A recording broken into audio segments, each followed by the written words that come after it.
আসসালামু আলাইকুম বন্ধুরা। আজকে আমি আপনাদেরকে গল্প বলতে যাচ্ছি। গল্পটা শুনবেন। এই রেস্টুরেন্টটা আমি এখনো ওপেন করে নাই। মাস থেকে 1.5 মাস এরকম হবে। 30-35 দিন বা 40 দিন এরকম হবে। এই কাজগুলো আমি কমপ্লিট করছি।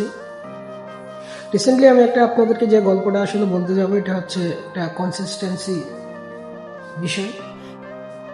মানুষ চাইলে সবকিছু করতে পারে। এটা একটা উদাহরণের মাধ্যমে আমি আপনাদেরকে বোঝাতে চাই।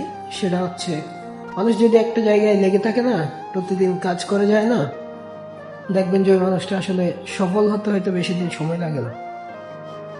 কনসিস্টেন্সি বিষয়টা আসলে অনেক গুরুত্বপূর্ণ বিষয়। প্রতিদিন এক নাগারে কাজ করে দেওয়াটা। নাকি যে জিনিসটা দেখাতে চাই সেটা হচ্ছে, দেখেন, রিসেন্টলি বেশি দিন হয় নাই, 30-40 দিন হবে, এই পিঁপড়া গুলা এই ছোট্ট একটা ফটক দেয়া, অল্প পিঁপড়া, বেশি না, কতগুলা মাটি টায় না এদের বাসা তৈরি করছে। দেখেন এই জিনিসটা, দেখেন আপনারা সবাই। এটা আমি কাজ করছি, পরিষ্কার করছি, বেশি দিন হয় নাই, হয়তো 15-20 দিন হবে। এর মধ্যে কতগুলো মাটি ওরা নিয়ে আসছে, দেখেন, বাসা করার জন্য। অল্প পিঁপড়া, কিন্তু প্রতিনিয়ত ওরা কাজ চালায় যাচ্ছে। সো এটা থেকে আপনারা কি বুঝলেন?